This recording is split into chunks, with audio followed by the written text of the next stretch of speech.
Fala galera, tudo certinho com vocês?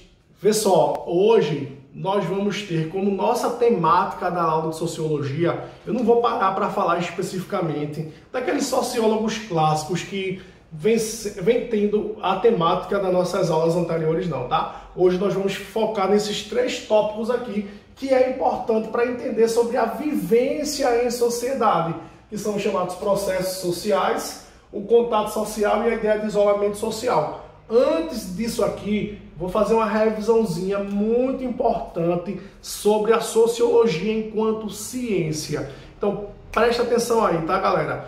Gente, vê só.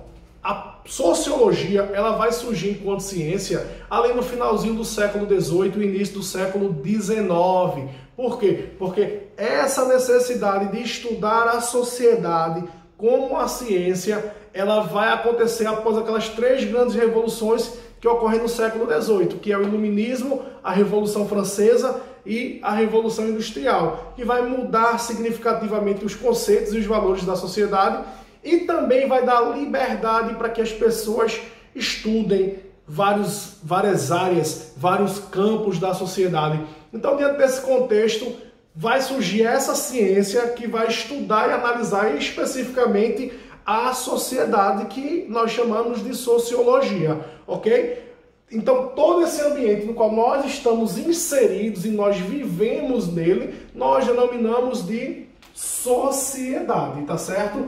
E dentro dessa sociedade onde nós estamos inseridos, existem pequenos grupos, ou seja, eu vou fazer aqui, faz de conta que isso aqui, todo esse ambiente no qual nós estamos inseridos, é uma sociedade. Dentro dessa sociedade no qual nós vivemos, onde vários fenômenos sociais acontecem, grupos humanos vivem nele. E os grupamentos humanos, ou seja, os grupos de pessoas, elas são interligadas pelas chamadas comunidades. Essas comunidades, elas apresentam um perfil onde quem faz parte dessas comunidades apresentam o mesmo perfil ideológico, os mesmos valores, ou são ligados por laços fraternos, tá certo? Esses são alguns dos critérios que definem e atrelam e caracterizam a ideia de comunidade. Então, repetindo, todo esse ambiente no qual nós estamos inseridos, nós denominamos de sociedade. Dentro desse grande ambiente no qual nós denominamos de sociedade, existem pequenas comunidades, que são grupos de pessoas que se prendem por laços fraternos, por um viés ideológico, por características comuns, tá certo? Então, do ponto de vista da sociologia, esses são os critérios que definem o posicionamento do homem na sociedade. Inclusive, deixa eu fazer um pedido para vocês. Papel e caneta na mão e vai anotando isso que eu estou escrevendo, tá? Que eu estou descrevendo para vocês. Essa descrição, ou essas descrições, que não é uma descrição, são várias, elas são muito importantes, tá certo? Então, pega aí papel e caneta e vai anotando essas descrições no qual eu estou jogando aqui para vocês, tá bom? Bom, galera, presta atenção. Nós que vivemos em sociedade e, por consequência da nossa vida em sociedade, somos atrelados a viver em algumas comunidades, tá certo? Então, nós que vivemos em sociedade, que, por consequência, somos atrelados a estar inseridos em algumas comunidades, partilhamos do chamado contato social, ok? E existem, basicamente, dois tipos de contato social. O contato social primário e o contato social secundário. Tio Marquinho, qual é a diferença? Vou explicar agora, tá? É simplesinho, é básico. Nós que vivemos em sociedade e entramos em contato com as pessoas, esse contato que nós temos com as pessoas denominamos de contato social. Contato social primário. Preste atenção.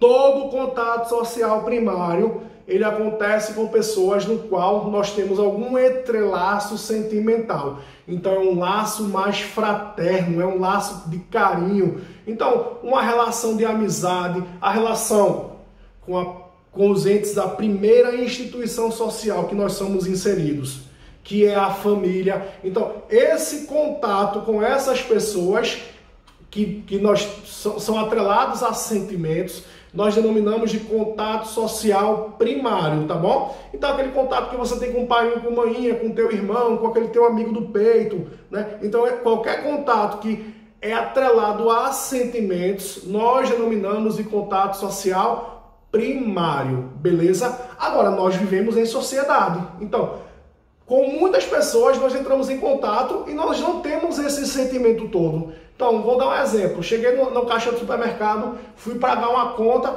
olhei para a caixa do supermercado, eu sou um cara educado, tá? Então, olhei para ela e dei bom dia. Ela olhou para mim e disse bom dia.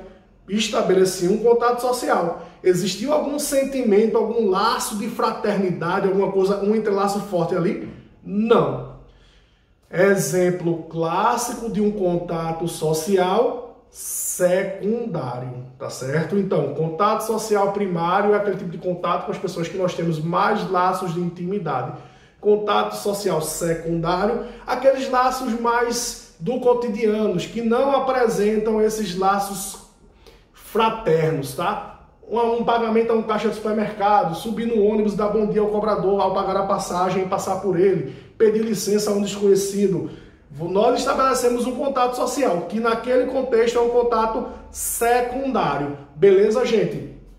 Além do contato social primário e secundário, também existe no nosso modelo de sociedade o que nós chamamos de isolamento social. Tio Marquinho, o que é o isolamento social? O isolamento social se caracteriza pela ausência de contato social, beleza? E por incrível que pareça, é um fenômeno que acontece no século XXI. E nós podemos analisar os fatores que geram a ausência de contato social. A violência ou a sensação de violência que muitas vezes a mídia e a sociedade impõe faz com que as pessoas fiquem muito mais reclusas dentro de casa e, por consequência, diminuam o seu contato social. Uma mentalidade que algumas pessoas assimilam de meritocracia, de que estamos numa intensa competição, o desenvolvimento tecnológico, são vários fatores que geram um fenômeno que acontece aqui no século XXI, que é a ausência de contato social, no qual a sociologia caracteriza de isolamento social. Beleza? Bom, o último tópico da aula da gente hoje é o mais densozinho, tá? Que é o que nós vamos chamar de processos sociais, tá? Este conteúdo, ele é muito visto e muito cobrado na UPE. A UPE adora colocar questões sobre processos sociais na prova do SSA. Então é importante que você olhe com um pouco de carinho sobre esse tema, tá? Vê só, gente. Dentro do convívio social, existem os processos sociais. Repetindo, dentro do convívio social, existem os processos sociais. Esses processos, eles são basicamente divididos em associativos ou dissociativos. Tio Marquinho, qual é a diferença? Simples. São fenômenos que acontecem dentro do convívio social. Quando ocorre um processo social, que eu vou exemplificar daqui a pouco, e nesse processo, todas as pessoas que estão inseridas se beneficiam, olha, é um exemplo associativo. Mas, quando existe um processo social, onde nem todas as pessoas que estão inseridas se dão bem, ou seja, alguém vai ser prejudicado, a gente denomina que esse processo é um processo dissociativo. Eu vou começar pelo dissociativo e quando eu exemplificar aqui, provavelmente vocês vão entender o que são processos sociais. Vê só, galera, eu vou dar dois exemplos aqui de processos dissociativos. O conflito e a competição, tá? Ou seja, dentro do convívio social, existem os processos sociais. O conflito e a competição são exemplos de processos dissociativos. Bora lá. Vocês, no final do ano, vão fazer uma prova de vestibular, que é um exemplo de uma competição. Por que é um exemplo de uma competição? Quando a gente faz um vestibular, a gente tem lá as vagas pré-estabelecidas. Vamos lá. A UFPE, por exemplo, ela disponibiliza uma média de 7.000 vagas por ano por meio do SISU. Em média, 55.000 pessoas optam para tentar estudar na UFPE. Tem 55 mil vagas? Não, só tem 7 mil. Ou seja, por que o vestibular é uma competição? Porque muitas pessoas não vão se dar bem nesse contexto aqui. Então a competição é um processo dissociativo, porque nem todas as pessoas que estão inseridas nesse contexto se beneficiam, se dão bem, tá certo? E o conflito, tio Marquinho? Presta atenção. Vou dar um exemplo de um conflito que também é um processo dissociativo. Existem, na nossa sociedade, existem os chamados movimentos sociais, tá? Professor, o que são movimentos sociais? Vamos lá. O movimento dos sem terra. Os sem terra é um grupo de pessoas que não têm acesso à terra. E o governo não deu terra a elas. Então, o que eles fazem? Se juntam no movimento social e passam a reivindicar a reforma agrária. O que é isso? É a divisão de terras a quem não tem terra. Por que isso é um conflito? Ora, se esse grupo social reivindica a terra, é porque o governo não quer dar terra a ela. Então eu interpreto de duas formas. Se eu consigo a terra,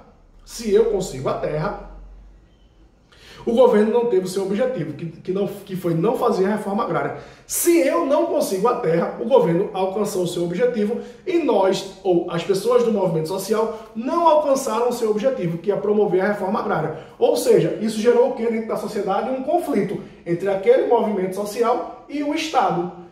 Um exemplo macro de um conflito é uma guerra.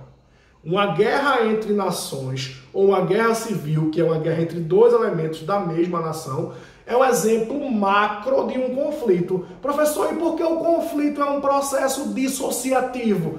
Porque nem todas as pessoas que estão inseridas no conflito se dão bem. Alguém vai se dar mal. Então, gerei um processo dentro da sociedade onde nem todas as pessoas são beneficiadas. Esse é caracterizado como um processo dissociativo, beleza? Professor, e como é que acontece um processo associativo? Vamos lá. Em um processo associativo, todas as pessoas que estão inseridas nesse processo, olha, essas pessoas se dão bem, todos são beneficiados. Um exemplo simples de um processo associativo é a cooperação. Vou dar um exemplo simplesinho aqui que vocês vão entender. Digamos que eu sou um pescador, tá certo? Então eu vou lá, pesco um peixe na jangadinha, pego o peixe, boto num saco de isopor, num saco de gelo, dentro do isopor.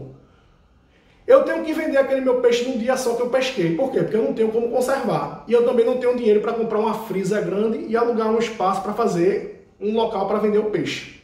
Aí, eu e mais 10 pescadores vamos nos juntar, abrimos uma cooperativa de pescadores e nessa cooperativa de pescadores, sozinho ninguém tem dinheiro para fazer isso, mas juntando 10 pescadores, eles vão lá, alugam um espaço, compram uma freezer, dividem o espaço que eles têm lá em boxe, cada um com seu boxezinho e cada um vendendo o seu peixe. Ou seja, todos os pescadores se beneficiaram, porque um pescador sozinho não tinha condições de comprar um freezer, um pescador sozinho não tinha espaço ou não tinha condições de alugar um espaço para guardar o seu peixe no freezer e vender o seu peixe. Então, isso foi um exemplo simples de uma cooperação. Professor, por que a cooperação é classificado, é denominado como um processo associativo?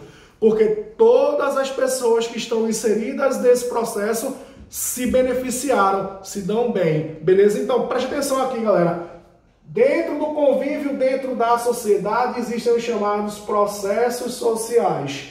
Esses processos sociais são divididos em associativos ou dissociativos. Tio Marquinho, qual é a diferença? No processo associativo, todas as pessoas que estão inseridas nele, olha, se dão bem, se beneficiam. No processo dissociativo, nem todo mundo que está inserido se dá bem. Me dá um exemplo aí, professor. No associativo, eu exemplifiquei aqui para vocês, a cooperação. E no dissociativo, eu dei logo 2 exemplos. O conflito, não esquece que o exemplo macro do conflito é uma guerra, e a competição. Professor, me dá um exemplo de uma competição aí, o vestibular. O que acontece na nossa cabeça é que por estarmos no mundo capitalista, capitalista, muitas vezes nós não interpretamos a competição como um processo dissociativo. Por quê? Porque naturalizou, normalizou a ideia de competição em nossa sociedade. Mas do ponto de vista da sociologia, a competição é um processo dissociativo, porque nem todo mundo que está inserido está bem. Olhamos muito para o vencedor e para as pessoas que perderam.